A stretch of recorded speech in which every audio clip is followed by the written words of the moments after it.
So here I got this ORICO M.2 SSD enclosure. Now keep in mind this is an NGFF SSD enclosure, meaning it really does SATA. It does not do NVMe drives.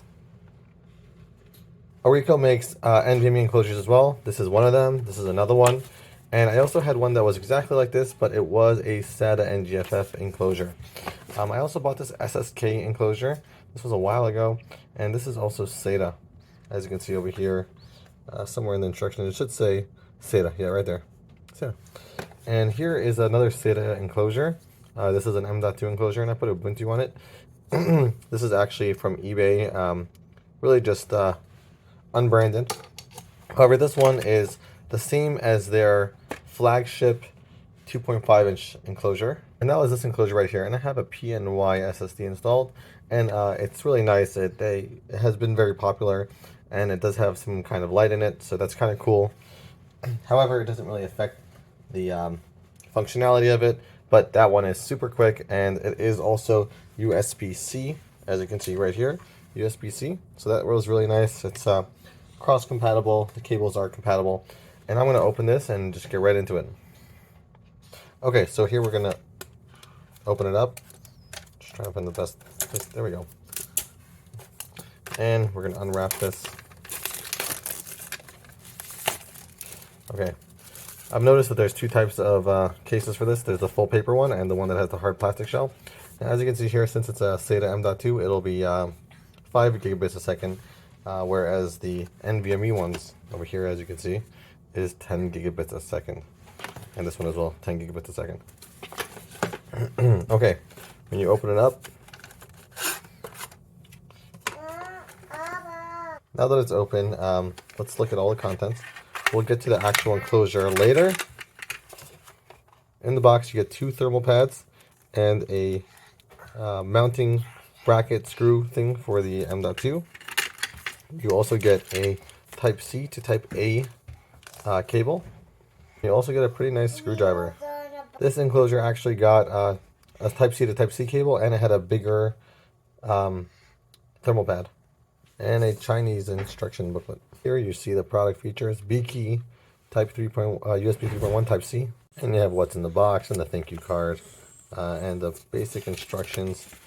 If anyone really needs this, I'm going to quickly slide it through, and you can pause the video if you would like to see it. And it's the basic installation instruction. I have this TimeTech Premium M.2 SSD. As you can see, it's 128 gigabytes, and I'm going to install it inside of this enclosure. So let's take a look at the actual enclosure over here. And once I take it out, it looks very similar to that other one that I showed you. And in the instructions, it says, after you take this off, okay, I'm just going to work on that for a second.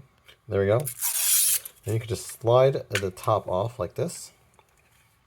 Okay. Pretty smooth. And then once that comes off, you should be taking this part out. Okay.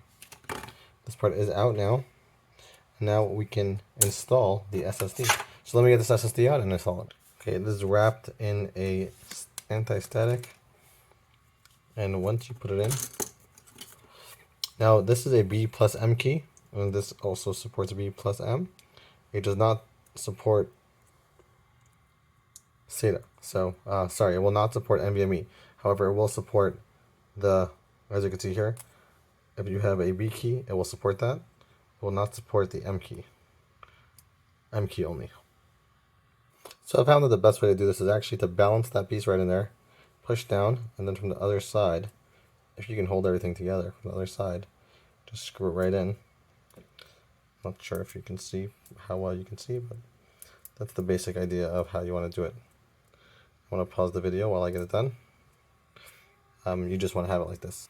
Okay, eventually, clumsily, I was able to get it in. And if you just twist a bunch of times, it should be tight in there. And this screwdriver is actually magnetic. It was able to pick up that screw no problem. Okay, now that it's in, I want to just make sure it's tight. And I want to put a the heat sinks on here, or whatever you want to call them, the thermal pads. Apparently it is not in my best interest to have the thermal pads directly on the chips because then I'll have to take out the sticker. So I just put them over, and I will peel off the top layer now. There we go, that's one. And there we go, that's the other. And it is sticky as well as conductive, so hopefully I'll find some use in putting these thermal pads on. There is a nice heatsink here. It is made out of aluminum probably. And let's put this back into there, just like that. And once you slide it back in, there we go. And now we can put this heatsink back on. And it goes just like this. And it did slide open, so it will slide closed as well. And as I was closing it, I noticed that it says LED right there. I don't know if you can see, but that is LED light. And it is a toolless removal and opening, which is very nice. And now that it's snapped back together, you can see the thermal pads are making contact with the heatsink over here. And let's test it out. So here it is plugged in, and this is not the actual cable that came with the device. However, it did come with the other ORICO drive, so I assume it will be similar speeds, if not the same. And as you can see, the entire chassis kind of lights up over this. And there is a red dot in here, indicating that I guess the SSD is inside. And the blue light probably indicates that there's power and it's connected. However, there is no reading happening, or writing for that matter. So let's test the read-write speeds and the kind of LEDs we're going to get. Windows already recognizes it as a 119 gigabyte drive. Okay, so I have a huge file here in my own computer, which is a SATA M.2 drive, and it's pretty fast also, the same speed as this a SATA M.2 drive. So let's test the speeds. As you can see, it's transferring at about 300 megabytes a second, which is super quick. Obviously you can get quicker, but not on my computer, so here you go, transferring at pretty awesome speeds. The write speeds are much faster than a flash drive anyway, and the read speeds are significantly faster, at 50 megabytes faster, but it's actually going down. So you know what, I don't know, the point is it's fast. So now we're going to clone one disk to another and see how quickly that clone goes. It's only 11.58 gigabyte, but it should be pretty fast. And we're about to start. Quickly it goes at 12 gigabyte. And the clone ended in just 2 minutes and 39 seconds. That's really quick. It does feel very warm actually after that huge transfer. Alright, we're going to boot it up from this drive and we'll see what happens. I'm just gotta love that RGB. Well, it's not really RGB, it's more like just B. But yeah. This is what it looks like if you're booting from it. And I clicked the boot UEFI, let's see what happens. And it was reading data. And that's what blinking means, reading or writing. And Ubuntu is loading, and Ubuntu has loaded, and that was really quick. All in all, pretty great product, and I definitely would recommend it. However, this one, which is basically the same exact thing as $13.99 and on sale was $11, and totally works just as well.